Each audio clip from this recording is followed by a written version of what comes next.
Looking for a fun way to win 25 times your money this football and basketball season? Test your skills on Prize Picks, the most exciting way to play daily fantasy sports. Just select 2 or more players, pick more or less on their projection for a wide variety of stats, and place your entry. It's as easy as that. If you have the skills, you can turn $10 into $250 with just a few taps. Easy gameplay, quick withdrawals, and injury insurance on your picks are what make Prize Picks the #1 daily fantasy sports app. Ready to test your skills? Join the Prize Picks community of more than 7 million players who have already signed up. Right now, Prize Picks will match your first deposit up to $100. Just visit prizepicks.com/play100 and use code play100. That's code play100 at prizepicks.com/play100 for a first deposit match up to $100. Prize Picks, daily fantasy sports made easy. Hello, it is Ryan, and I was on a flight the other day playing one of my favorite social spin slot games on ChumbaCasino.com.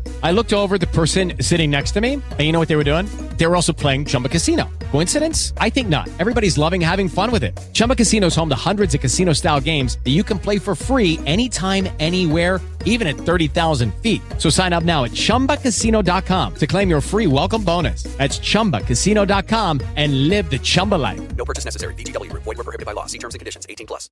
Steering wheel. Left the steering wheel, yeah. Steering wheel. Hey.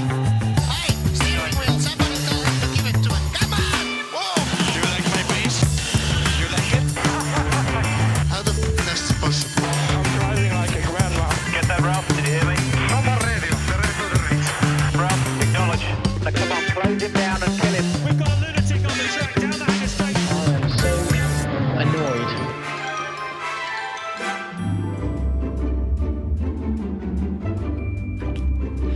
Welcome back inside the Parc Fermé for podcast number 704. Let me try this in English. 752. I docked myself 10 grid places in podcasting for my engine change. Sorry about that. This is Todd. No, Todd, not now. AKA Negative Camber. You know why I've asked you here. Was convinced the villagers that I'm harmless. That's exactly what I need you to do. Tonight, for your kind consideration, we're going to talk about news in Formula One. But you know what that means, of course. I have to introduce my guest, my co-host, my partner in crime, all the way over on the right coast of America. We're nestled in our nation's capital, where she has the world's biggest cat tree and a whole bunch of cats. And that's how she rolls. You know her, you love her. It's the lovely, the redoubtable Grace! Grace, how you doing? I'm doing good. For the record, I only have 4. 4 cats. 4 cats. And 2 cat trees or 3? That's just one cat Oh, it's tree. a monster. We have one in every room. It's the Burj Khalifa of cat trees. It is. It is. The one that we have downstairs in our den, I always joke that because Flip had one cat when we started dating.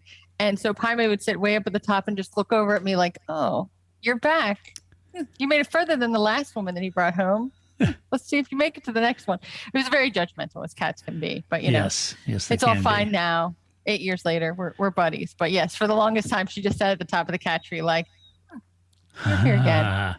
Okay. Well, if that's the Burj Khalifa, if I had that was the Burj Khalifa of cat, I think I'd go get me a 1/18 scale model of a Red Bull with David Coulthard in it and put it on top doing donuts. That's right. That's right. Why not?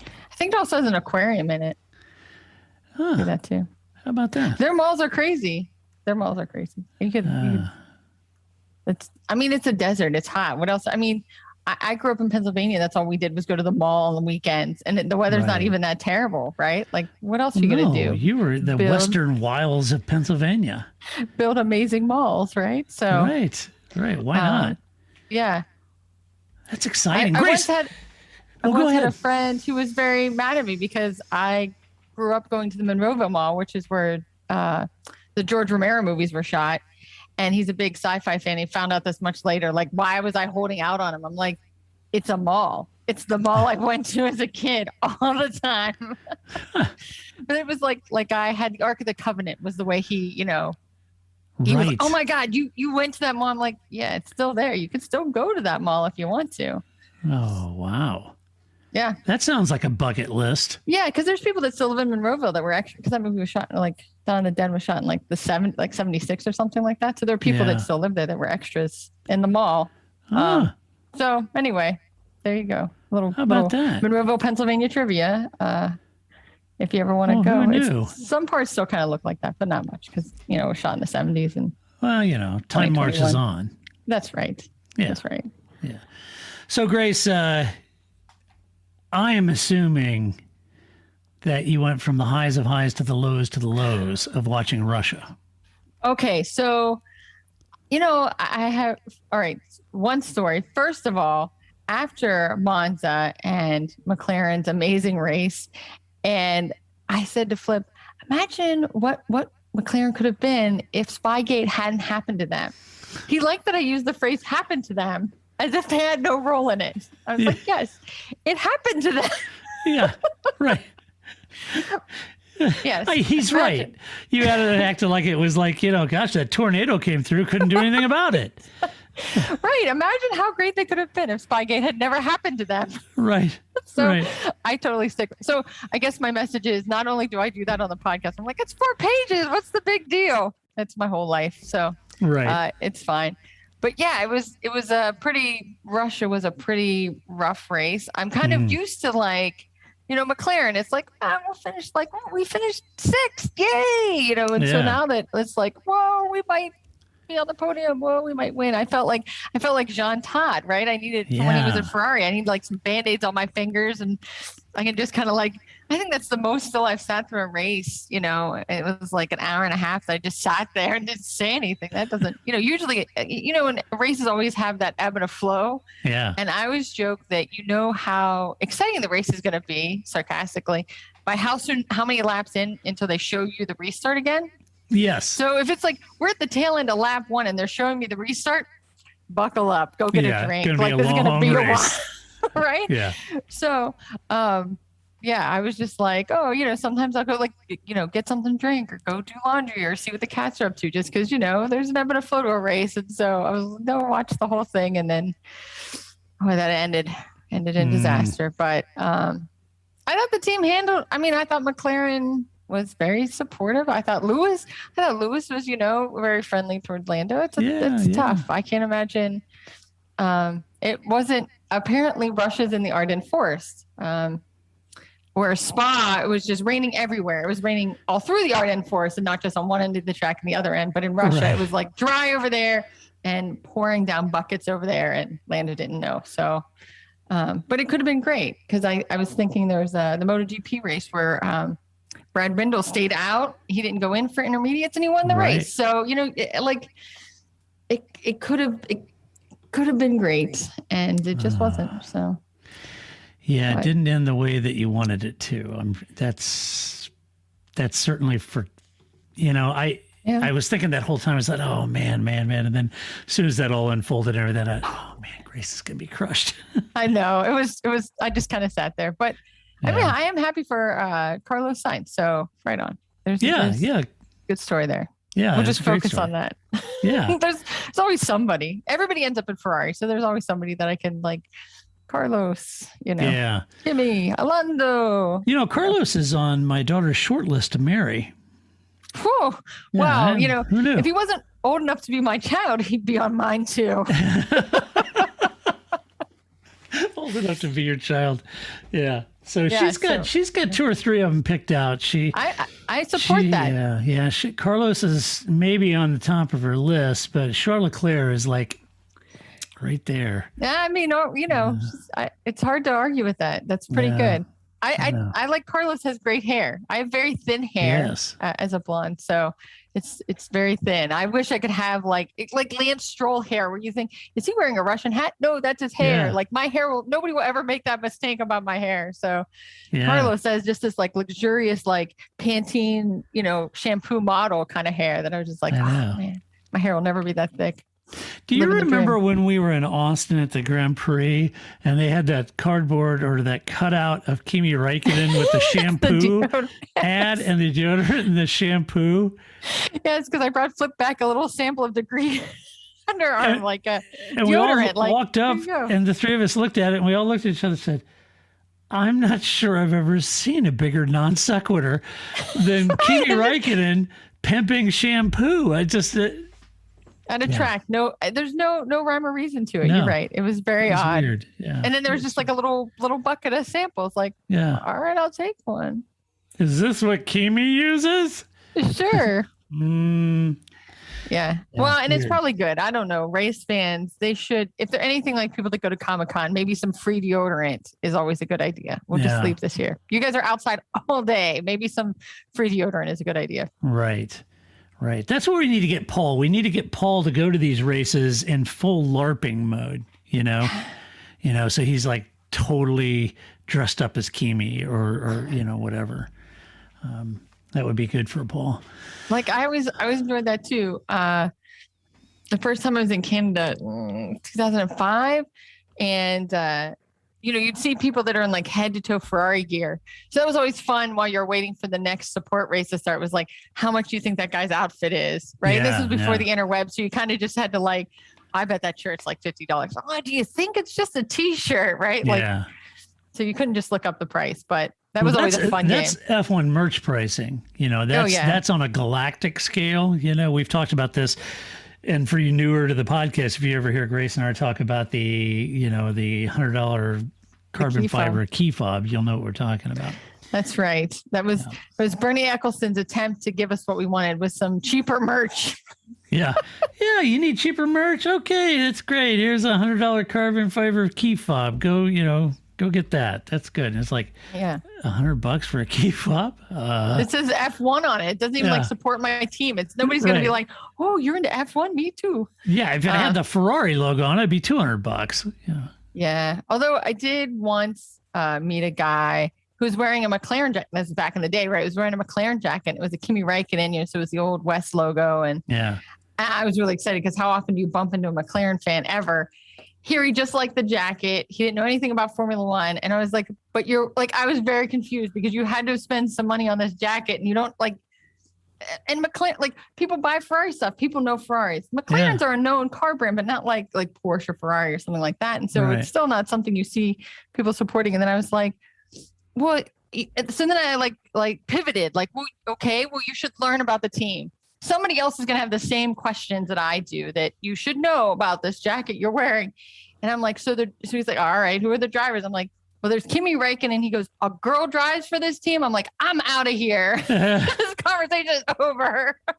Yeah. And I'm sure if you're listening to the podcast, you're probably an F1 fan and you probably had your own stories and funny stories.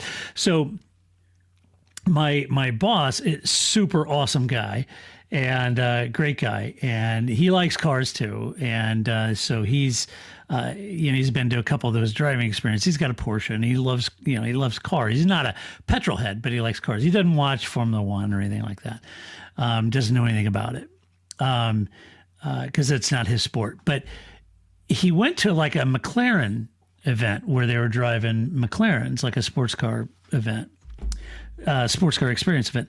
And so when I first met him, when he joined our company a year or so ago, anyway, we were talking about cars and he found out that I do this F1 podcast and he was like, oh yeah, I was talking about the cars. He goes, well, yeah, we did a McLaren driving experience thing. And he said, we all went out and drove these awesome McLarens around, and they had a guy come in, like a Formula One driver, I think, come in. And I said, oh, really?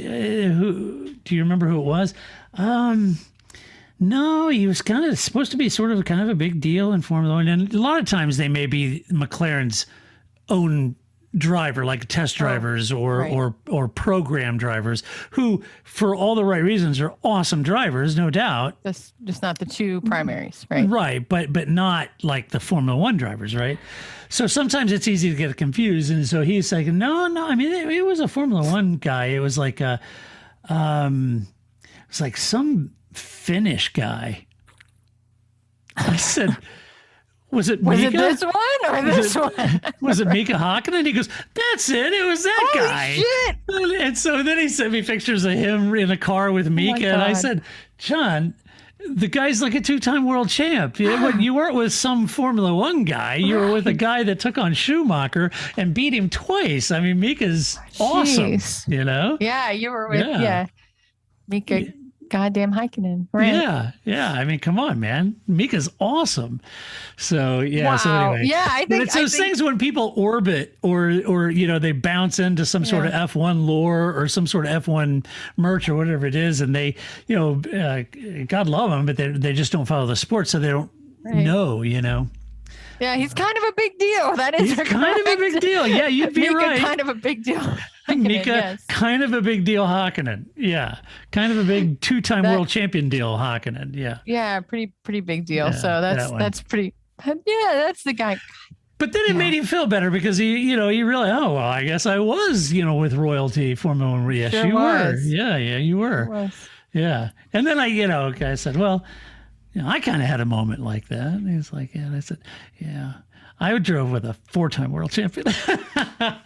That's right. Had to one up him by 2 championships. So anyway, good guy. It was a great story. All right, let's talk about some news. All right. Okay, so first up in the news, folks, the calendar still for 2022. Did I put 2022 hasn't been released yet. Stefano Domenicali says he's going to release it, later this month. However, he was talking to, I believe it was Sky or Motorsport, one of them, and he was saying that there's going to be 23 races.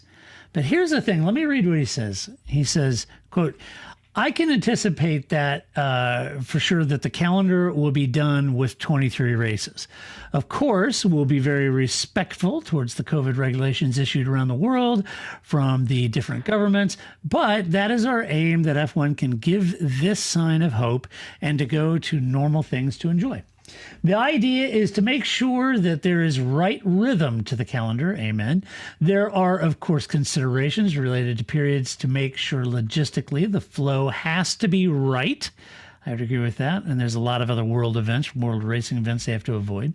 One thing I can tell you, without discovering too many things, I think he means revealing too many things. Yeah, sorry, Stefano. It's not your native language. Okay, I totally get it.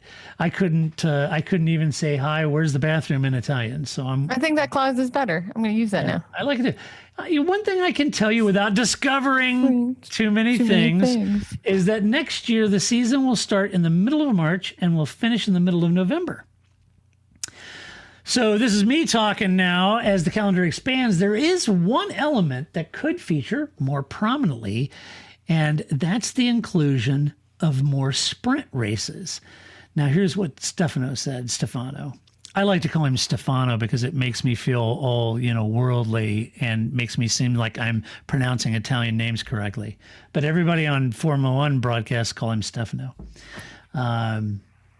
So he said, quote, we said at the beginning of the year there would be 3 tests this year to make sure that we have the right plan for the future. The vast majority of the comments we received were super positive. Promoters are super happy because there is something new and important on Friday and Saturday and Sunday. We are receiving this positive feedback. Therefore, we need to know next year we have a great plan where we will consider also the points highlighted by people who did not like this format. What? Were there some? I thought you said super happy and super okay. Generally speaking, it's been an incredible success, except for the people that didn't like it. I can say we will not go everywhere with sprint quali format. It is something we want to keep for 1/3 of the races, more or less, and to connect with a certain different way of giving rewards and points and to connect with specific circuits that, as you know, would make the difference. So there is a lot of food for thought. We will involve all the stakeholders, broadcasters, drivers, teams, promoters, and fans. We won't forget our role is to take the right decisions, consider all the points and the points of view of everyone. End quote. That was a lengthy quote. That was longer than I thought it was. That's more than I wanted to read, actually. Hell, I got lost reading that. Well, he's Stefano Domenicali. He can Here, speak as so- long as he wants. Okay, so 23.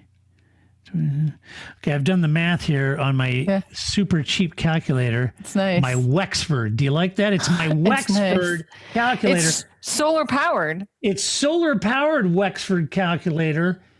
Don't anybody give me crap about my Sam show. For those of you that just listen to the podcast, if you'd like to watch the grand excitement of two heads talking, we do put all of our podcasts on YouTube now, and you can see me holding up this classy Wexford 7.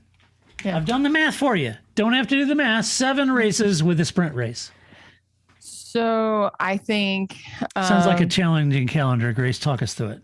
I just don't feel like when Domenicali was at Ferrari, we had any conversation about how to say his first name. But now all of a sudden, that's every time that comes up. Yeah. I don't ever remember anybody having a problem with this before, but I don't know. I always called him Stefano. I thought maybe when he was at Ferrari, he was Stefano, but now he's at the FIA and he's Stefano. Well, it could be. He's elevated now. He's the head of F1. An Italian team. I don't know. Maybe you've stepped up, a rung or two. Maybe you've gone from calling it Monaco to Monaco. That's right. Who knows? Silverstone. Bernie Eccleston. Exactly. Right. Exactly. The H. Yes. The H. Yes. Yes. So H. I was. He should put a U in his name somewhere, like the British do, like color and favorite. Right. Just put random letters in there, like blonde. Just spell put a however U. you want. Yeah, Stefano. Just put a U. The U silent. Put some random like umlauts or something too. Like if you're gonna go all the way. Put in some characters that don't. Right. Put another U in, like aluminium. Right. That's right. That's right. Yeah. If life isn't confusing enough. Yeah. It's a damn shame what they did to the English language over there. Something. Anyway, I think that. All right. So. Looking for a fun way to win 25 times your money this football and basketball season? Test your skills on Prize Picks, the most exciting way to play daily fantasy sports. Just select 2 or more players, pick more or less on their projection for a wide variety of stats, and place your entry. It's as easy as that. If you have the skills, you can turn $10 into $250 with just a few taps. Easy gameplay, quick withdrawals, and injury insurance on your picks are what make Prize Picks the #1 daily fantasy sports app. Ready to test your skills? Join the Prize Picks community of more than 7 million players who have already signed up. Right now, Prize Picks will match your first deposit up to $100. Just visit prizepicks.com/play100 and use code play100. That's code play100 at prizepicks.com/play100 for a first deposit match up to $100. Prize Picks, daily fantasy sports made easy. With the Lucky Land Slots, you can get lucky just about anywhere. This is your captain speaking. We've got clear runway and the weather's fine, but we're just going to circle up here a while and get lucky. No, nothing like that. It's just these cash prizes add up quick. So I suggest you sit back, keep your tray table upright, and start getting lucky. Play for free at LuckyLandSlots.com. Are you feeling lucky? No purchase necessary. Void where prohibited by law. 18+ terms and conditions apply. See website for details. Sprint races. I thought the first one at Silverstone was great, but this is Formula One, so they figure things out very quickly. So, I think that, and somebody said that, the first race, it'll be a little rocky because you've kind of like thrown off our patterns and we kind of have to figure things out. But by the second one, it's old hat because it's Formula One. They figure it out very quickly, right? Yeah. So, a new idea is only a new idea for one race, and then it's not a new idea anymore. They figured it out. That's their job. So, I think if I owned a racetrack, 100% I'd want a sprint race because you 100% want as many people to come on a Saturday as you do on a Sunday. And I've never been to any kind of race series that happens, right? It's like Friday's a couple people, Saturday's a couple more people, Sunday's like everybody, you can't get anywhere. So, so I could see from a race promotion, if you can get as many people to come all 3 days and not just Sunday, that is what you would want. And so I think from the person trying to make money off of this, absolutely have a sprint race at my racetrack, even if it doesn't make any sense. I think as a fan, I think it's just like, I don't know. I'm not sold on its greatness. I think I don't know. Well, I'm with you. Paul and I talked about it there you go. on the last one. We talked about it and we weren't. Thankfully, you weren't just like, I thought it was a great idea, Grace. What the hell do you know? No. Look, I'm not trying to be the contrarian here. I'm not trying to be a Luddite. And if they feel like mixing up a race weekend might bring more people and more excitement and more entertainment value, that's great and good on them. But my issue with is that kind of what Paul and I talked about. It feels like a race that's ran at about 70%. Because nobody wants to damage the car, nobody wants to blow an engine, nobody wants to do anything. I think in order to get the sprint race right, I think it has to have a more material impact on the points in the championship. I agree. Than just establishing the starting position of the race. I think it has to have a points impact more than it does. It should contribute and make them want to run all out. I think the regulations have to be refashioned to allow for more wear and tear on engines. That's for sure. And those kind of things. And I think the cost caps right now is going to be the one thing that the teams are going to use to maybe not do this as much because they have a cost cap. They can't afford damaged wings, damaged, wheels, any of that stuff. All that stuff takes wear and tear. Wheel guns take wear and tear, wheel gun trucks, everything takes wear and tear the more you use it. And so I think they have to take a holistic look at this. And from the perspective of the fans is one thing, but it's probably not the thing. It's probably not the prime mover in this equation for me. It's going to be the teams, their budgets, what they can afford to produce on a Saturday as far as a sprint race, what's realistic, how much risk's involved. It's increasing the amount of time that their drivers are driving, let's say, in anger, right? Versus a qualifying session. So I think there's a risk factor from an insurance premium standpoint. I just think a lot of things have to be considered here. I think, and as somebody said at Silverstone, it was kind of like the race was on Saturday and it was red flagged and we watched the rest of it on Sunday. Yeah. Right? Like, I'm not really in for that either. So I think that I get it, fine. And I think that's how the teams were too. I think that the comments in general when, Ted and everybody went to ask the teams how they thought about it, everybody's response was just kind of, well, we'll try it. Yeah. That's right up there with, well, he's my teammate. Like, that's the best thing you could muster was, well, we'll see how it goes.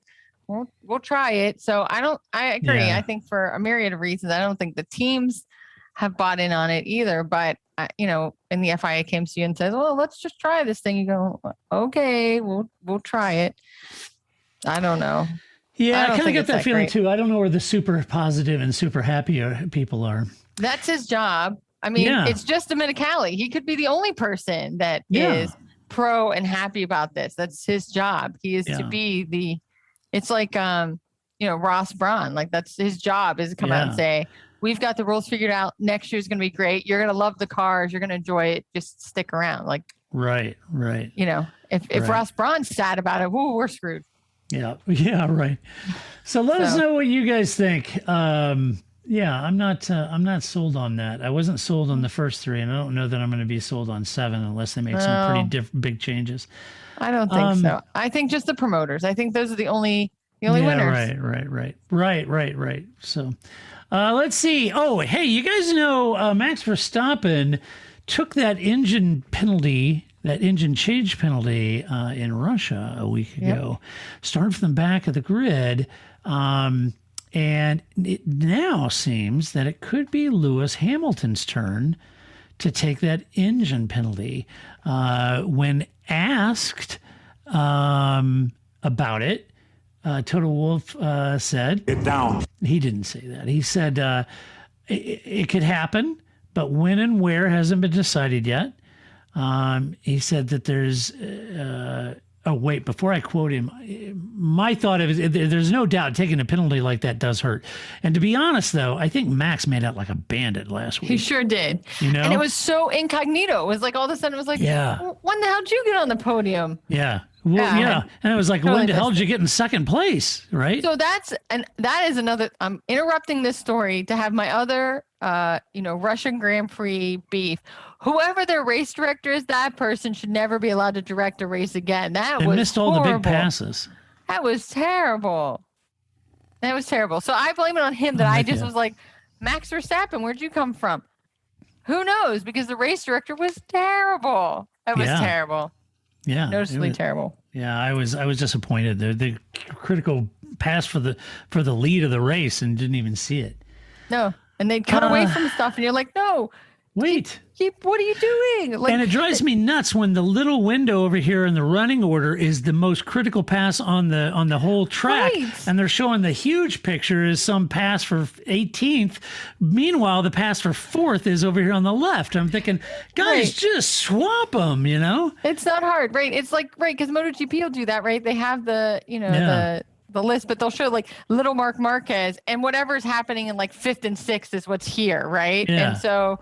That's good. Yeah. Marquez is, clearly this is dated options, but Fabio Quartararo is going to win. So we're just going to watch this little block of him right here because he's 10 minutes in front of everybody, and we're going to watch the fighting on the big screen. So, I don't know. It was just, especially in Formula One, like passes don't happen that often. Do you not have eyeballs? Like when you're shooting a shot and you're like, oh, he's going to take him. Like it's clear that's what's going to happen. Why would you turn away? I was befuddled by whoever that person was. I know.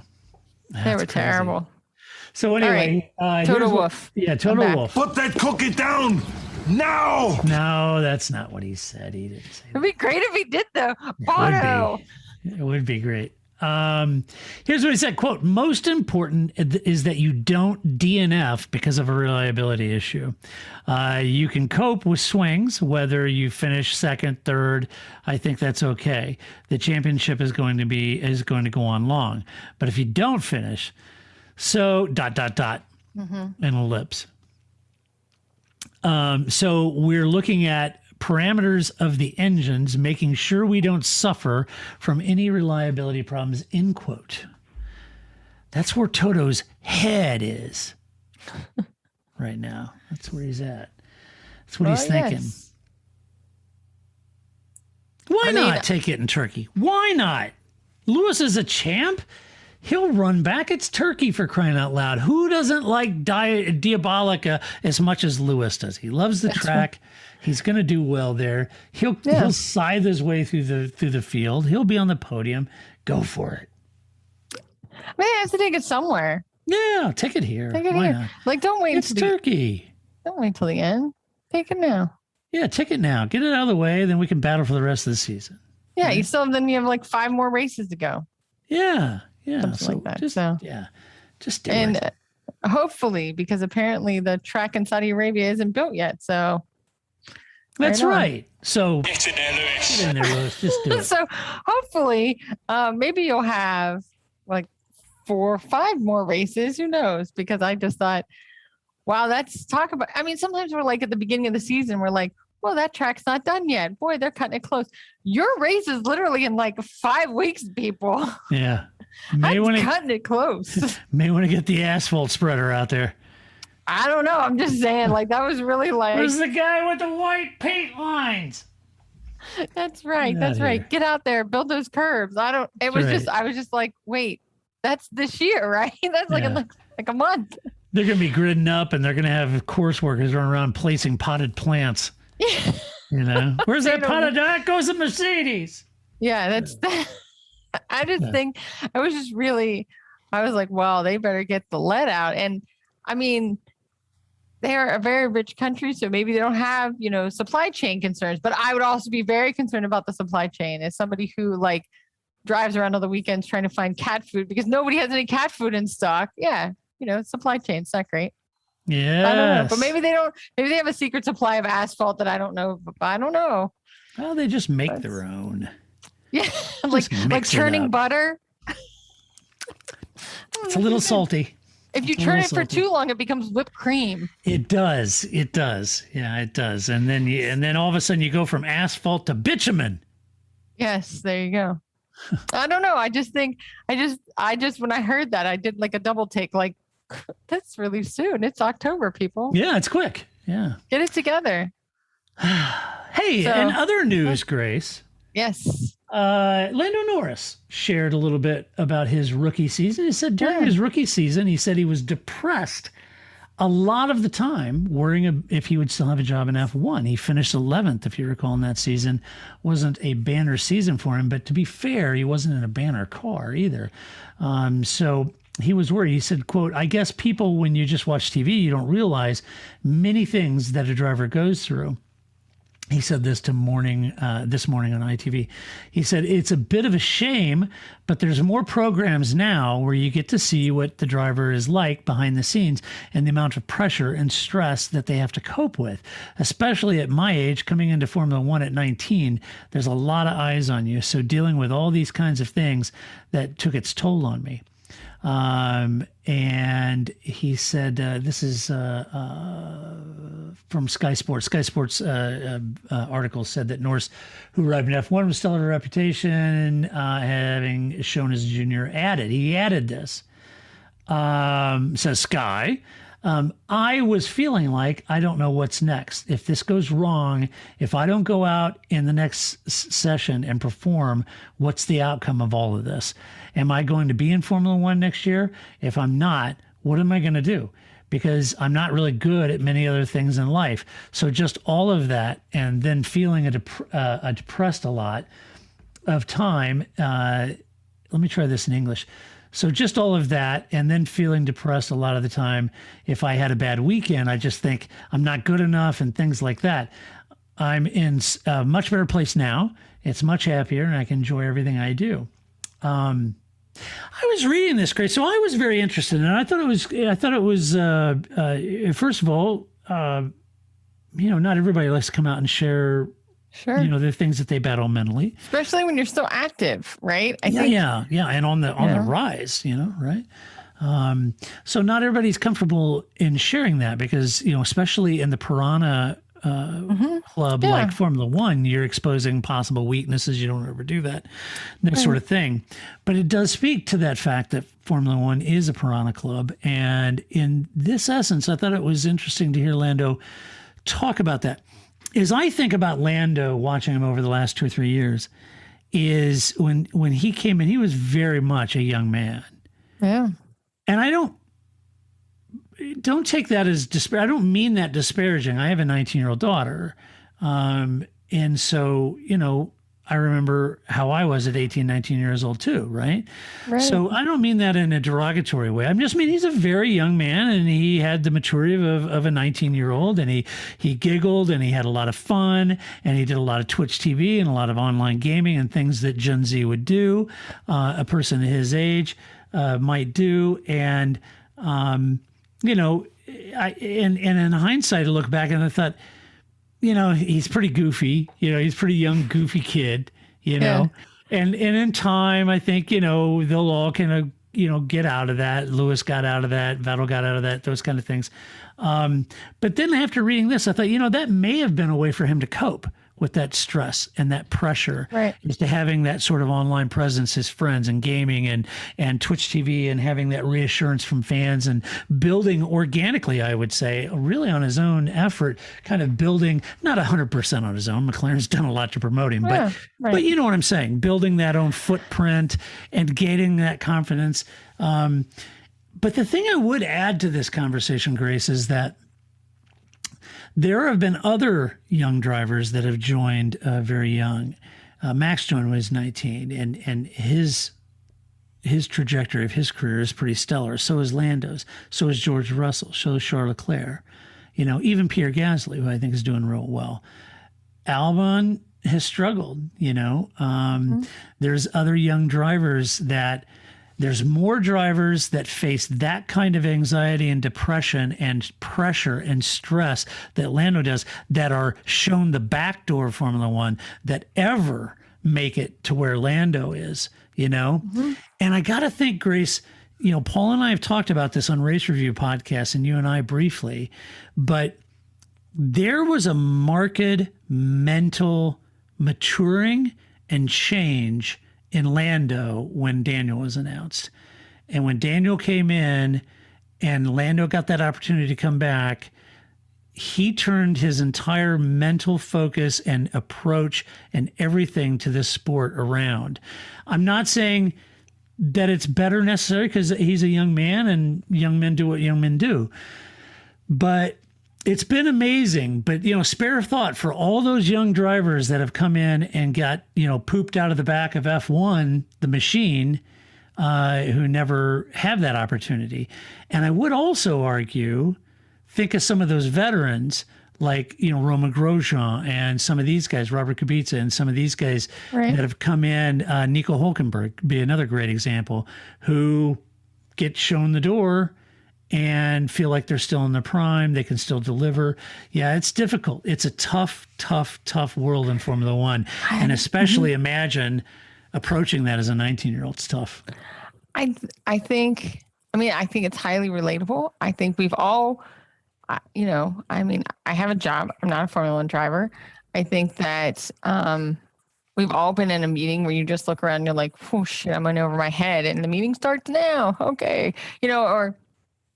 So I think that I think we all fight with that because our own inner critic is the loudest voice, right?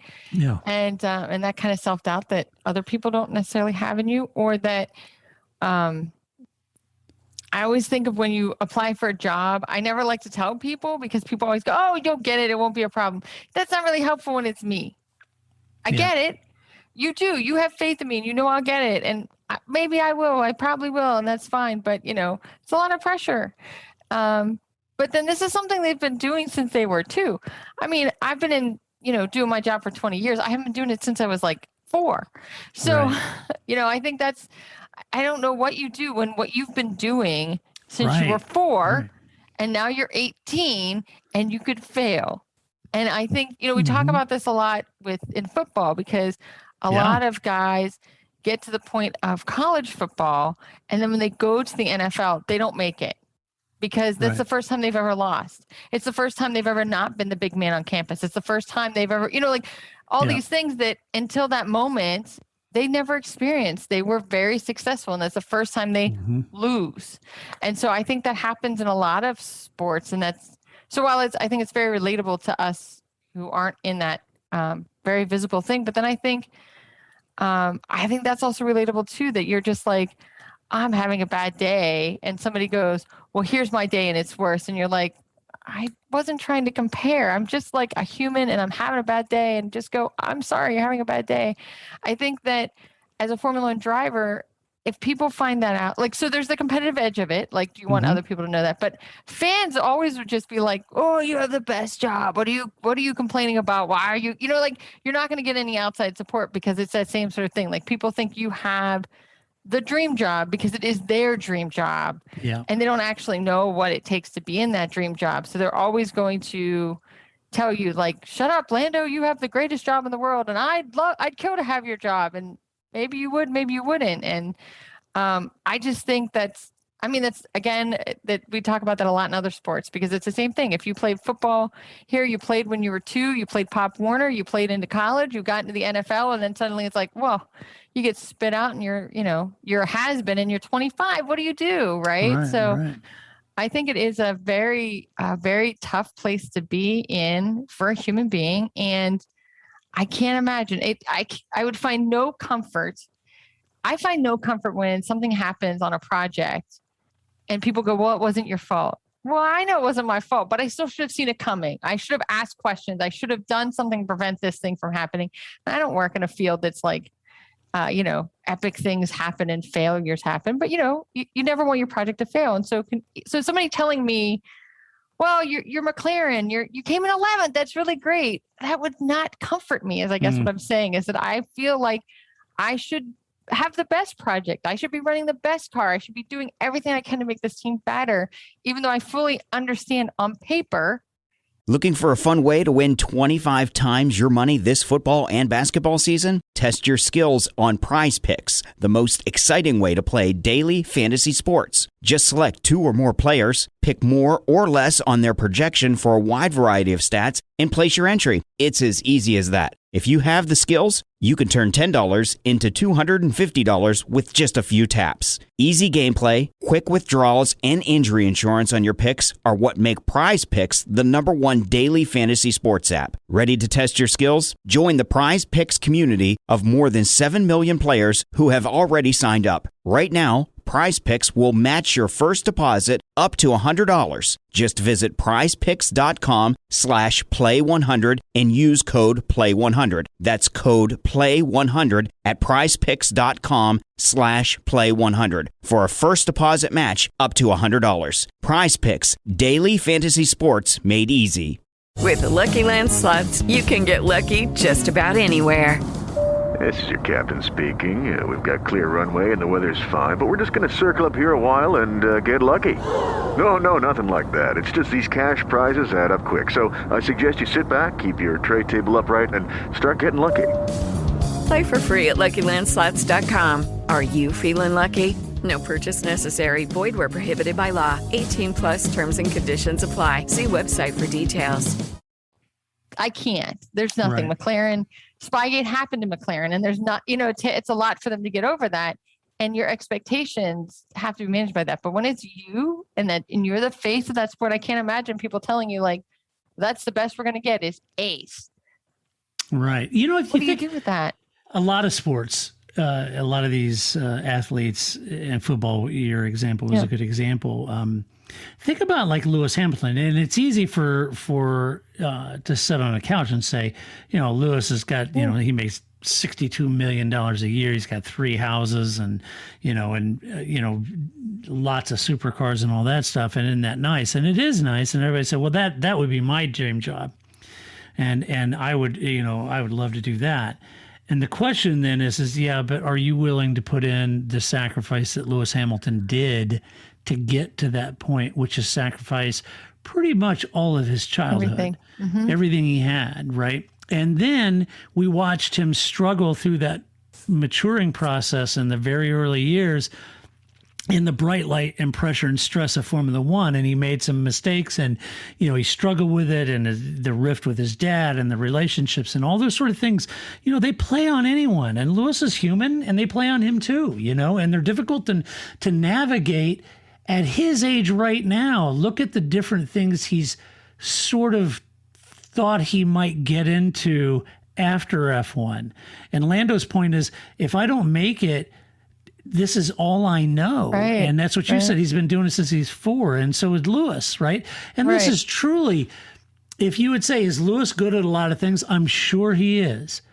But he's not as good at those things as he is driving and winning championships. It's his whole life in a way that it isn't our occupations, right? Right. I like my job. I'm good at my job. It's not my life, right? Like it's not something there's no expectation that I'm like on the track, in the gym, selling products. Like, and I think that's, we often talk about what drivers end up at what teams, and that there's more to it than just driving skill, right? Like you really have all these other, I would call them ancillary tasks, but like the meet and the greets and the kissing the babies and the hawking the stuff. And that's, and some of that we don't see in the United States because we don't see the commercials and they're not everywhere. But I think you could easily see how here football players are in every commercial, right? And you can see that that's how that sport would be in another country. But there's all these other things that, sometimes I have to work extra, or sometimes maybe I have to take a call on a Saturday.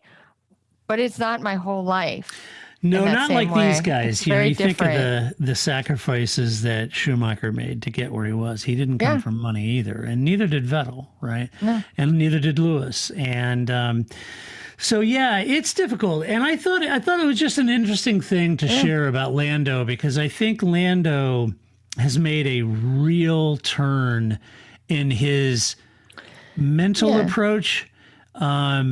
His maturity level, his focus. And I would almost argue, do you remember, Grace, back when the first raft, I think it may have been Max, 19 years old, and we had a podcast and we were asking, is this too young for Formula One?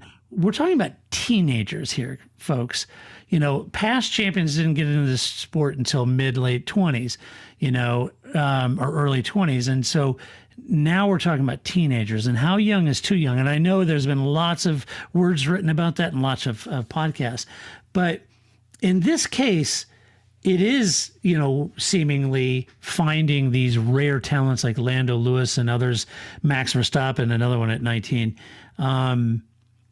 And watching them come into the sport and the pressure and stress that they have to do, I would almost argue, having seen Lewis's development, having seen Max's development, I would almost, and even Charles Leclerc, to be fair, I would almost argue that Lando has made the biggest transition from a 19-year-old rookie to an all-out hero in Formula One, poised to do very great things, who races. Yes, he made the wrong call in Russia. All rookies are going to make these bad calls until they, get the experience in racecraft. But he's really turned his career around as driving like a real champ. He really is. Yeah, and I think that absolutely. And I think the support of the team, I think that's totally a Zach Brown effect on that team, right? I couldn't agree more. I think Zach has done that. Yeah. He is the kind of person that you would want at the end of that meeting to scare the shit at you, to go, you did a great job. And I'm glad you did that. Or when you did this thing, that was really good. Or even if it crashed and burned, he went, it's okay. You have to do another one tomorrow. It'll be better. Yeah. Zach Brown is totally the kind of person that you want, because I think often we think that people have, like, I often joke, right? I know that you also watch Hell's Kitchen, but if you watch Gordon Ramsay shows that are only in the United States, they only ever show Gordon Ramsay as this like hard-nosed yells at people. But if you watch the British version of the same shows, they show that he's actually very balanced, right? He's a coach, right? He is hard on you, but then he goes and does team building stuff. And then he does do that on Hell's Kitchen. Then he pulls you aside and goes, here's, you did this really good thing, and we're going to try this other thing, or just shape this up. So as you get to the end of the show, you see more of that, that you see more prevalently on the English versions of his shows. But I think we just think everybody has to be just the hard-nosed Gordon Ramsay, and that there isn't this balance. And I think the same thing happens, is that we see somebody like a Zach Brown and we think, he's coddling those drivers or something like that. And I don't think that's it at all. I think you have to be positive and supportive, and yet you push them and you want the best out of them. But Lando's his own worst critic. Of course he wants the best out of himself. So your job is to support him so he can be his best. I mean, it's very similar to, I was going to say parenting or caring for any teenager, right? Like, because I guess they are teenagers, right? It's the same kind of like, you're about to approach a point where all I can do is advise you. Yeah. I no longer can tell you, when you're 4, I can tell you, go do this shit because you're 4, but you're 18, you're going to be 20. All I can do is advise you and help you make good decisions, and hope that I've prepared you to take on the world the best that you can, but you're on your own. And so I think that's Zach Brown really does that really well. And I think he's just really turned that whole organization around. And I think that, especially in contrast to Christian Horner, who definitely plays the character of the hard-nosed Gordon Ramsay all the time. He likes playing the character of the bad guy. I don't think he's really like that all the time. I think he just likes that persona, right? Yeah.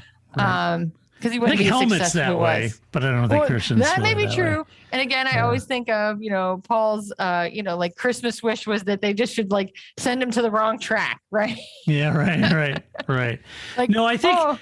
and just imagine though, speaking of McLaren, Lewis didn't get that. He had run, so that was difficult. So anyway, let us know what you guys think about it. I think it was an interesting topic. And I hope that I don't know about you, but I definitely came from the generation of the like, yes, you may be sad, push that down. We don't talk about that. Or like, you know what I mean? Like, so I just hope that kids are better able now to have some tools to deal with things, as opposed to just push it down. You're really happy, push it down. You're sad, you're push it down, right? Like, just you have doubts, push it down, right? Like, I just hope that kids from things like this and from other professional athletes who are role models and who people do look up to, and that they say, I have a bad day too, or I struggled with depression, or I had an anxiety attack while I was out on the court.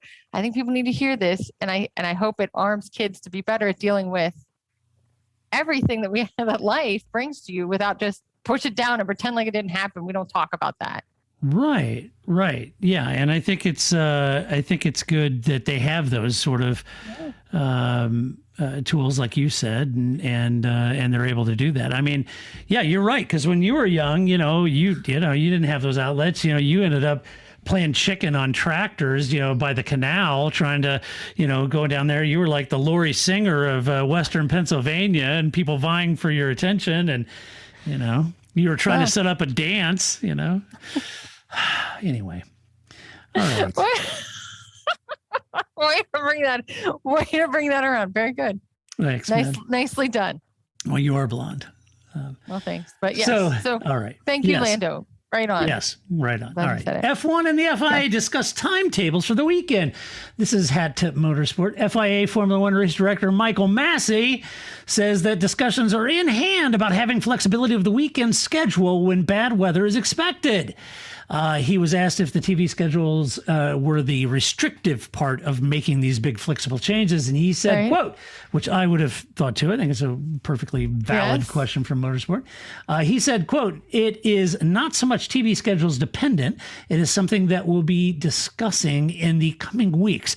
We said following Spa that there were a whole lot of strategic discussions that need to take place between the FIA F1 and 10 teams, and that is going to be one of the discussions at the strategy group meeting. Those discussions will happen in proactive matters, so we will have a look at it and see where we get to," end quote. In Russia, you remember, go ahead. No, you go. I was just going to say, in Russia, the FIA moved the schedule a little bit to allow for the F3 race to be ran a day earlier than planned due to the threat of the rain over that. Now I'm thinking, okay, well, they're doing that because on the heels of the debacle that happened at Spa, they're, gun shy on this thing. And so now, but most likely, they put the thing with Spa sort of pushed this issue, I think. And even though this F3 race was a title deciding race, and they moved it, right? But Michael Massey says I'm full of BS for thinking that way, because he said that Spa had no impact. He said, quote, "Nope, not at all." But he didn't say what did. Right. He just said, "You're all wrong. It's not about the TV schedule." But he didn't say what it was that really, I'm like, oh, right. So then what was it? If it wasn't what we all thought, which is the TV schedule, which I do think is reasonable. I mean, plus you have fans. I think that's the other thing too. I've in, nothing's worse than going to any event, or I've had that conversation. You're at, some race and it's Sunday and it's pouring down rain. And you're like, well, can we stay through Monday? Do you think the hotel will have space for it? Like, there's all these logistics, because you were planning to leave Sunday after the race. You weren't planning to stay till Monday if there was a race. So it's like, it becomes a whole challenge for the fans as well if you don't have the race when you have it. But I just think that's odd that he was like, well, it wasn't because of the television, but I didn't tell you what it was. And I'd like to know what the whole lot of strategic discussions they got going on there, Michael. Like, well, that is kind of interesting. That email. Because they were saying, did you move that? And he didn't say, well, here's all the strategic discussions. No, these are the issues. But he did say, as far as that weekend, he says, let's look at Sunday for what it was. If you look at earlier in the day, those that were there at the time, that was a window that looked okay, which is why we brought the F2 cars into the pit lane. Obviously, that diminished, and we've always run by the principles on those scenarios, which is to go session by session, which is what we did. With regards to F3 are being moved to Friday, the conditions looked as they did. Probably the overdoing factor in that scenario is that it was a last round of the championship, and we had the ability to fit it in a program. So you've got to take all those things into account. And Spa has certainly not come into it, end quote. Yeah, I was trying to think which... Okay. Yeah. I mean, the other thing, too, is this has happened before, right? Was it 2007 China? Wasn't that the typhoon race? Like, it's not like this is never... It rains in places, right? I get it. You try to schedule races so that it's like 90 degrees outside, right? That's what you want. You want your ambient track temperature to be hot. I've always joked that if you as a fan are sitting in those stands and you feel comfortable, it's not the right temperature for those cars, right? Like that's if you're happy as a person sitting in those stands, this race is not going to be good. So it's not for your comfort. It is for the ambient temperature of the track and the tires and the cars running. And so I don't know why this seemed like we've never talked about this before. This has never come up as conversation that it might pour buckets of rain. Like, I mean, I think we all joke like, where are our boats? There's no pit lane boats. You know, that's always a highlight of a rain race is when everybody like grabs whatever trash is in the garage and makes boats that they run down the pit lane. Like, happens enough that we were like sad that something didn't happen like that. So I don't know. I just thought that was like, I don't know. All right, Michael Massey, I see your trickeration here. Yeah, there was some crafty wordsmithing there. Yeah. I see your game, buddy. But I don't know. It always rains. Has there ever been a season where there's not a wet race? No. And it does sometimes rain a lot. So you should have a plan. It always rains at Le Mans. And I have to have a time that calls it. I mean, but the whole red flag time was just like, we on in 10 minutes. Nope, just kidding. No, it's by this. Like, we couldn't figure out when the 2-hour clock started. We couldn't figure, it was just like, I know. I don't know. On top of that, like, just pick something, Michael. You're in charge. Just go with it. Yeah, I agree. You decided. You pick it, like. Just pick it and go. Yeah, and just say, I made the best decision I could in the moment. That's what we're going with. That's it. Fine. You're in charge, but make a decision and stick with it. Yeah. I don't know. It just seemed very odd. Like, was it on? Should I go do some laundry? Should I keep sitting here and listen to Crofty be Crofty? What am I doing? Well, that's kind of, I don't know. I think, go ahead. No, I was just going to say, I think it's a tough call. It's not a job I want. I don't want to be Michael Massey, but. You don't? I think I'd be Dominicali. I think I could. That's a we're like, I go out and talk to the people, but I'm not the person that everybody's sending their emails to. I don't want to be that guy. You could be the Dominicali. I like it. Yeah, I like that. I don't want to be that person. I don't want to be the person that everybody comes and yells at all the time. That's fine. That's good. I want to be fun Red Bull. I don't want to be serious Red Bull. Right. No. All right. That makes sense. That's why I paid the big bucks, though. Right. Let's see. What else are we going to cover here? We've got some other news, don't we? We do have some other news. Let me look here. Oh, this just in. So Team Ineos. You may remember those as the sponsor for the British cycling team at Tour de France, and you'd be right. But you also probably know that they're the one third of the owner of the Mercedes-AMG Petronas Formula One team, and you'd be right. But they also have this big boat, and this big boat participates in a big race called the America's Cup, and they just got beat in the America's Cup. They're not happy about it. No, sir, not happy at all. And they are now going to double down on the Mercedes Applied Science division. All right. The Mercedes Applied Science division. Now, if you weren't sure what that is, that's the incubator group that was spun out of the Mercedes F1 team. And it just so happens that one James Allison is still loitering around over there at Mercedes.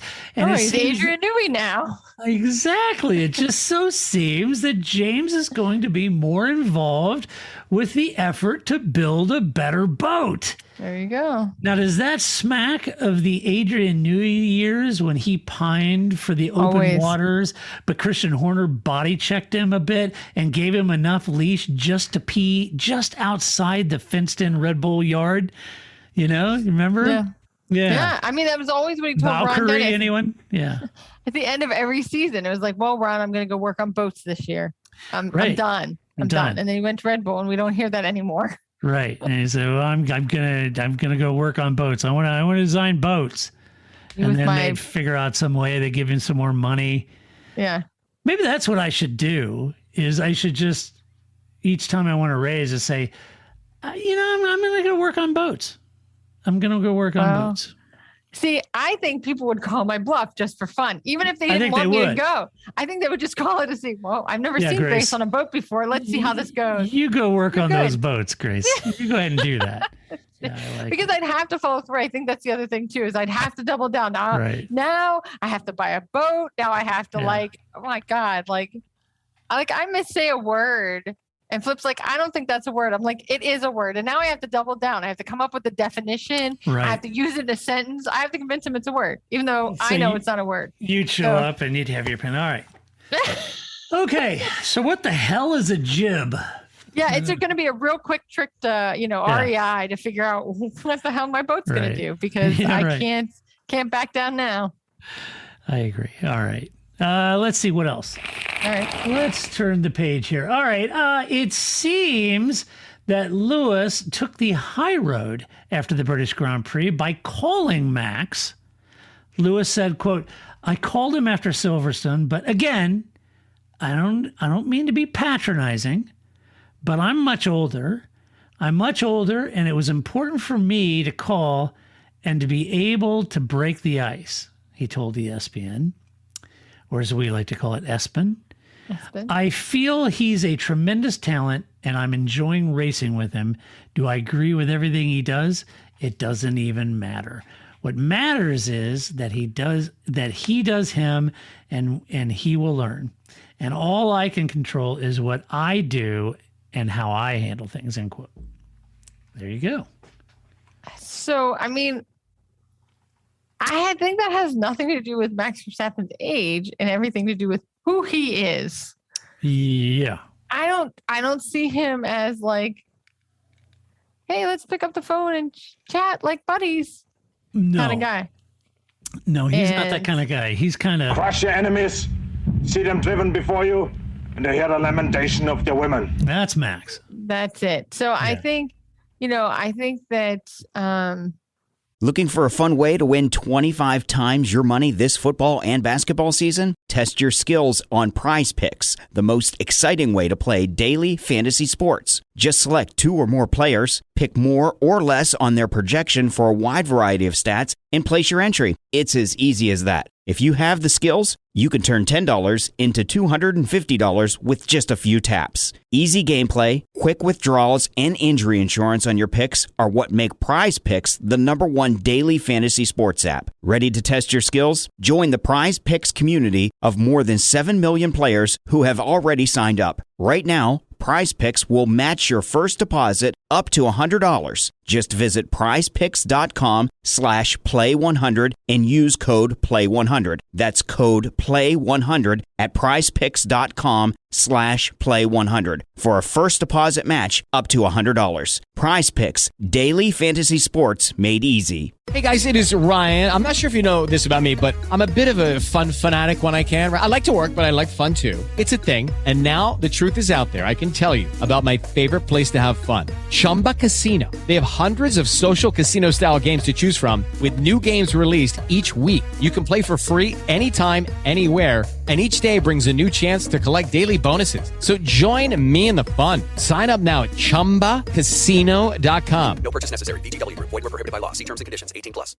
I referenced when they were in the interview bullpen afterwards in Russia, and Lewis walked over to Lando, was just like, this sucks, doesn't it? Right? Like, I just thought, right, that's good. But Lando is a receptor for that kind of like,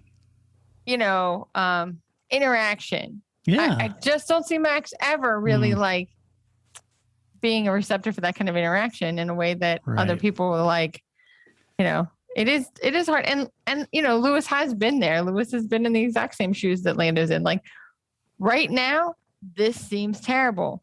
And you can know on paper that it won't always be this way, but in that moment, that doesn't matter. My heart hurts, right? Like it's hard to get through that. So K-Mags was kind of that way too. Maybe it's a Dutch thing, K-Mags, maybe wasn't really into all that emotional stuff and maybe I just grew up in the wrong country. I don't know. Yeah.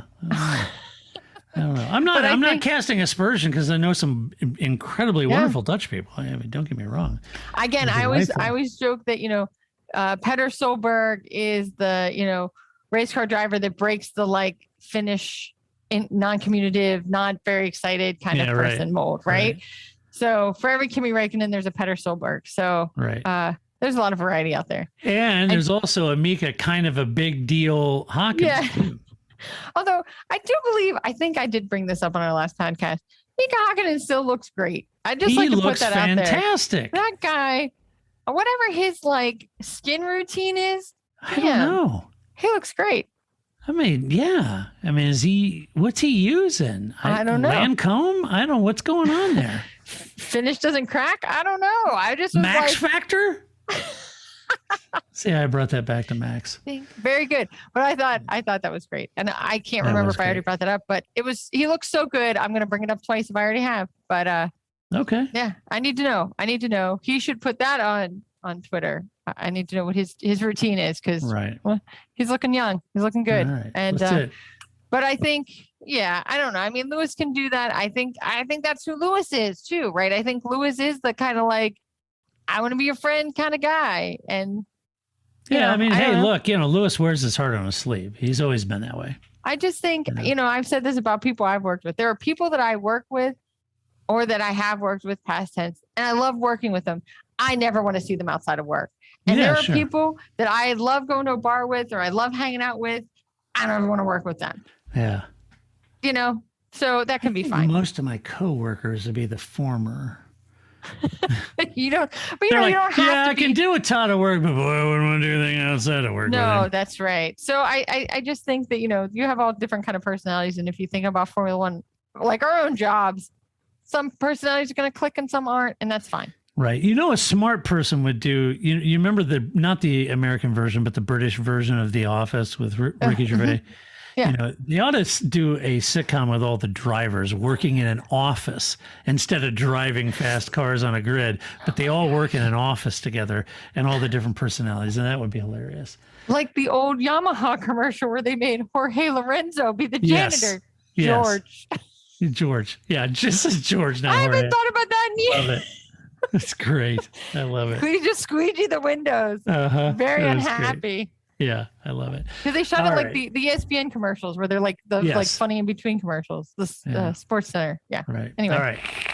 Let's see what else is in the news. I know Grace has been clamoring for a Qatar Grand Prix since watching the bikes run there. Yeah. But a new 10-year deal has some folks wondering if F1 should really have 4 races in the Middle East. What say you, Grace? They have the money. I think that's why we have 4 races in the Middle East, right? Yes. Whether or not we should or shouldn't, they're going to pay for it. Yeah. Well, that's it. I don't know. What do you guys think about this Qatar Grand Prix? I mean, it's as flat as glass. I think that's the bigger thing, right? Is that I think that the tracks aren't very exciting. They may produce good bike races, but I'll be very intrigued to see how it does on Formula One races. Well, and I think some of it is because it's the first race, right? So much like Australia, right? I think if Australia was somewhere else in the calendar, it might not be so like, yay, Australia, right? Yeah, right. But it's the first race. It could be a dogma race. It doesn't matter. Doesn't matter. It's the first MotoGP race. Right. Yeah, we're so dehydrated. We're just like, any sort of water. Right. We'll take it. Right? It's a MotoGP oasis. Yeah. Yeah. So I don't know that. I don't know. I'm a little torn on this whole thing, to be honest with you. And here's the problem. It's a 10-year deal. If we don't like it, you can't get your money back. I mean, who inked a 10-year deal? Somebody with a lot of money. You know what I'm saying? I mean, what happens if it's just a dog of a track and it doesn't produce very good racing? I got 10 years of watching this thing. We're still at Abu Dhabi. I mean, that's not been a problem. Let's wade into the water a little bit. Could we just say, all right, let's do a 2-year deal, see how it goes. If that goes well, then we'll do an extension. Well, hell, I'll go to the wall on a 3-year deal. This is like married at first sight. Like, let's slow your roll. Maybe we should go for some coffee first. This is almost like an arranged marriage or something. Yeah. I think. What the heck's going on? Why 10 years? I don't know. Weird. I don't know. Anyway. But I know. I think that, I think they have both the money and they have geopolitical gain as well. Yeah. Right. I have a big event. Take me seriously. Yeah. I get a seat at the table. Exactly. All right. Moving on. Hey, this is just a headline I read. Lewis Hamilton, Neymar, and Kylian Bape. I don't know how to pronounce that. I'm a Yankee. What do I know? They partied at supermodel Cindy Bruna's glitzy 27th birthday bash in Paris. The Met Gala, now over at kicking it at Cindy's crib. Man. I don't know who any of these people are. Well, I know who Neymar is, and Lewis Hamilton, but I don't know who. I don't know. I'm just telling you. Lewis Hamilton. There's no stopping him. There's no stopping him. There isn't. I just think.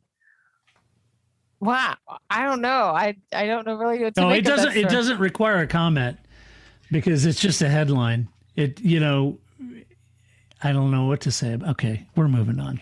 All right. Hey, Christian Horner. This one I did like. Christian Horner says he likes winding Toto Wolff up.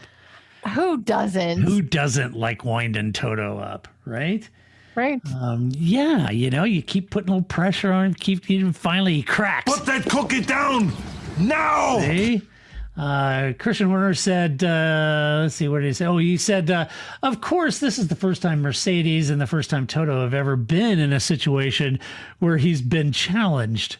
He said this to Channel 4. He's been in a situation where he came into the team. The drivers were already signed. The engine was already in place. He's done a great job to keep the team winning, but there's been no real competition. So this is the first time it's been a true scrap, a true competition. And there is a respect, I think, between the teams, but I think we operate in very different ways. I very much want to be on the front line. I sit on the pit wall with the strategists and the engineers. Totos will sit in the garage next to the press guy.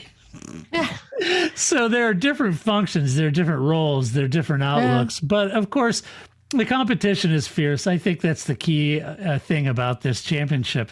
We're loving the competition, and the more Toto gets wound up, the more fun it becomes. End quote. It's tomorrow, Toto. I think the best is that I like that for a while, Bonato wasn't sitting on the pit wall. He was hanging out with the engineers, which I just think he was just like, I like those guys. Like, he's just gonna go hang out with the people that he used to know, right? Like, those are his people.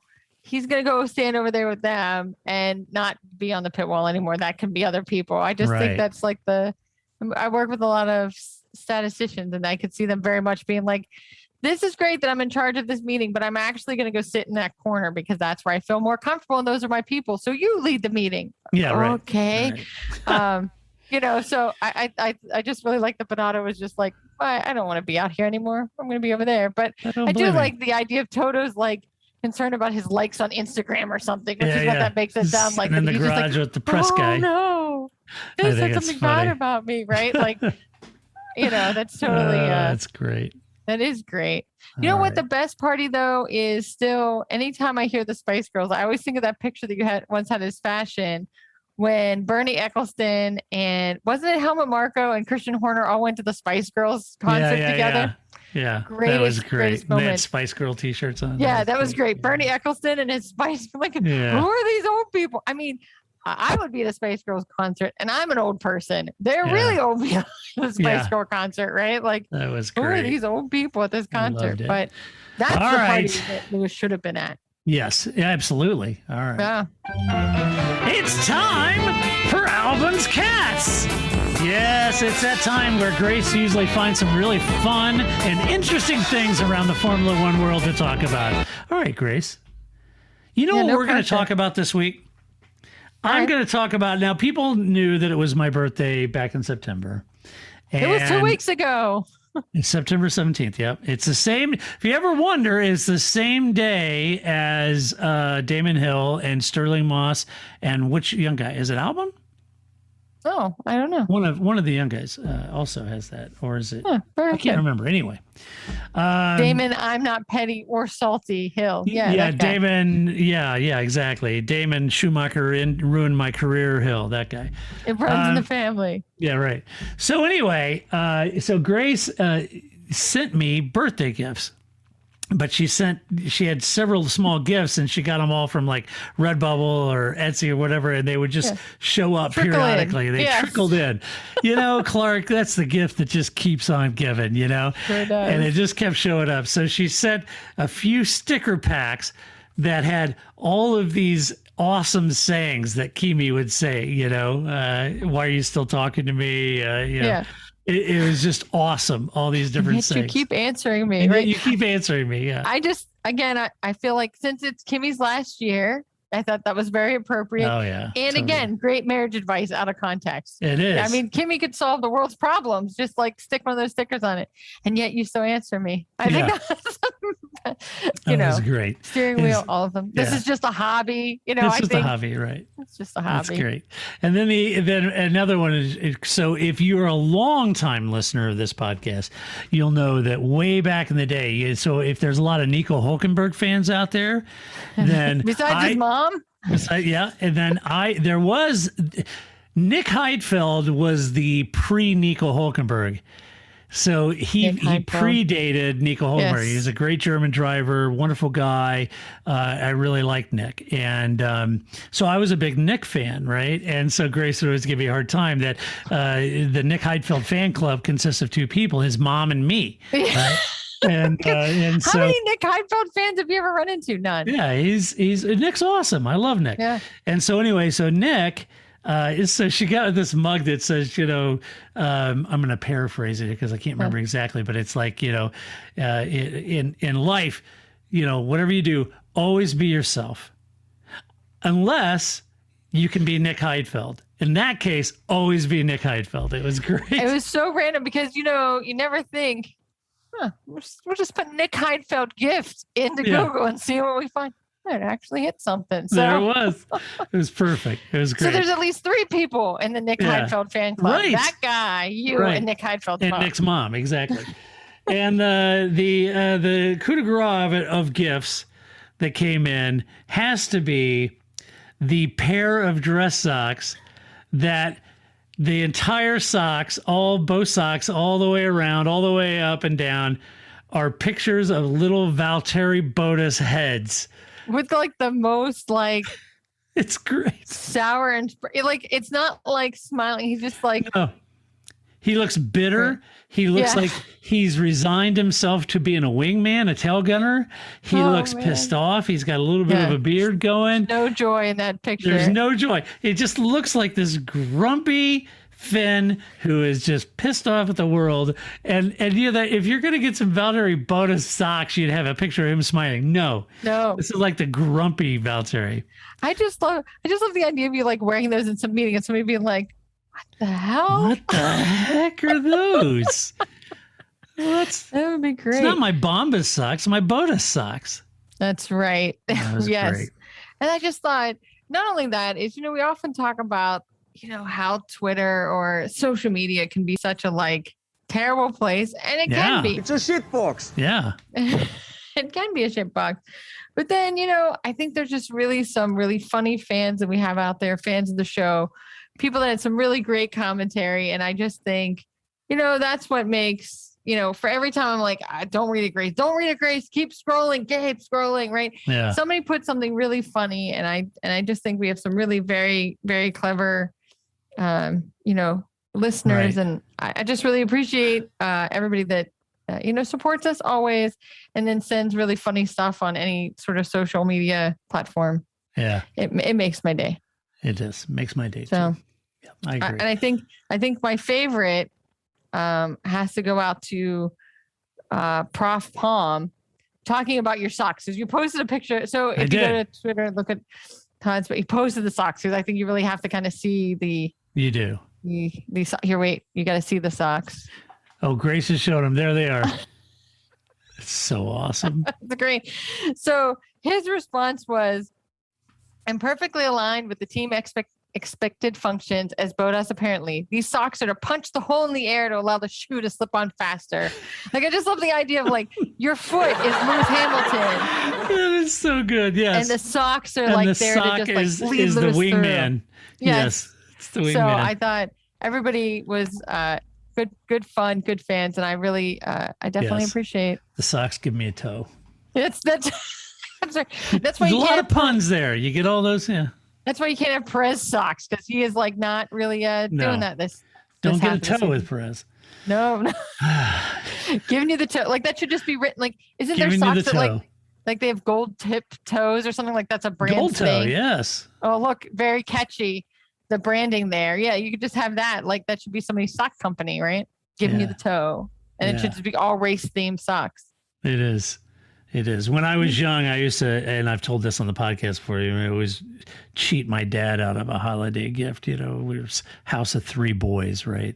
And we didn't know what we were getting. And I was a young kid, and we'd end up, getting him a pair of gold toe dress socks and a bottle of Brut by Fabergé and, half-ass wrap it all up in a ball. And there, Dad, and I was like, oh, these are great. He'd always act like they were the greatest things. So I always tell that to my daughter. And I know one of these Christmases, and it could be soon, she's going to give me a pair of gold toe dress socks and a bottle of Brut by Fabergé. But make sure she crunches. She has to make sure she crunches up the paper. Yes. Don't do a very nice wrapping job. Crunch that all up and exactly use right. stuff from last year. I think that's right on your dad, right? I think my dad just wants peace and quiet. Yeah, you know what I want for Christmas? All y'all just shut the hell up and sit still. How about that? Not now, we're adults, it's different, right? But as kids, I think that's all my dad ever really wanted for any holiday. It was just everybody to just take a deep breath for 10 minutes and calm down. Stop trying to beat the crap out of each other. Exactly. This will tell you, we were joking. So my parents were down to visit this weekend. And you know how, I'm sure your kids did it, you teach kids sign language because they can sign things before they can verbalize things, right? And I always joke that we should actually teach kids the referee football gestures. Because that's what I needed, face mask, horse collar. These are the signs that I needed. Time out, right? These are the signs that I needed as the youngest. Not morph, please. More. I don't need. I need, horse collar. That's what I needed. Yeah, right. And Flip goes, Grace, not everybody grew up the way you did. But I think that's very telling. Yeah, see, but you had older brothers. I had 3 boys and I was the youngest. Yeah, I got the crap beat out of me every day. Yeah. Yes. So that's why I think that my dad just really wants no horse collaring for 5 minutes. Could you just be quiet? Right, exactly. Yeah, I'm just going to drink my morning coffee in peace. That's all I want. That's all I want. Merry Christmas to me. Right, exactly. All right, well, that does it for this podcast. Be sure to go to the website, theparcfermé.com. Share your opinion. Just do it with quorum civility. As always, a huge thank you to our Patreon supporters because we could not and would not do this podcast without you. If you've ever felt compelled, and I'm not suggesting that you should, but if you ever would be, you can go to that website, theparcfermé.com. On the right-hand side, it says support us. You can click on PayPal or Patreon. It'll take you to a place you can support us for as little as $1 a month. And it goes a long way because we could not do this without you and wouldn't do it without you. So if you aren't a Patreon supporter, please find one that is and pat them on the back and thank them for helping produce a podcast that you apparently enjoy if you're listening. Also, if you like the podcast, go over to iTunes, give us some love, give us a good rating over there. We'd appreciate it as always. And I believe we have a Turkish Grand Prix coming up, so I'm going to have to go find that Charsley dude. Right. Somewhere out on a race course somewhere, I'm sure, leading the Heart of Racing number 23 Aston Martin to a championship. So let's hope they do that. And until that time, when I come back next week to do it all over again, this is Todd, a.k.a. Negative Camper, saying so long, Grace. See you in 2 weeks. That's it, man. Game over, man. It's game over. I don't feel I've got to prove at all. I don't really want to prove anything. I started as an amateur with no idea or no intention of becoming world champion. I was curious to find out what it was like to drive a car fast, to drive on a certain circuit, to drive a certain type of car. Looking for a fun way to win 25 times your money this football and basketball season? Test your skills on Prize Picks, the most exciting way to play daily fantasy sports. Just select 2 or more players, pick more or less on their projection for a wide variety of stats, and place your entry. It's as easy as that. If you have the skills, you can turn $10 into $250 with just a few taps. Easy gameplay, quick withdrawals, and injury insurance on your picks are what make Prize Picks the #1 daily fantasy sports app. Ready to test your skills? Join the Prize Picks community of more than 7 million players who have already signed up. Right now, Prize Picks will match your first deposit up to $100. Just visit prizepicks.com/play100 and use code PLAY100. That's code PLAY100 at prizepicks.com/play100 for a first deposit match up to $100. Prize Picks, daily fantasy sports made easy. Hello, it is Ryan, and I was on a flight the other day playing one of my favorite social spin slot games on ChumbaCasino.com. I looked over the person sitting next to me, and you know what they were doing? They were also playing Chumba Casino. Coincidence? I think not. Everybody's loving having fun with it. Chumba Casino is home to hundreds of casino-style games that you can play for free anytime, anywhere, even at 30,000 feet. So sign up now at ChumbaCasino.com to claim your free welcome bonus. That's ChumbaCasino.com and live the Chumba life. No purchase necessary. VGW. Void where prohibited by law. See terms and conditions. 18+.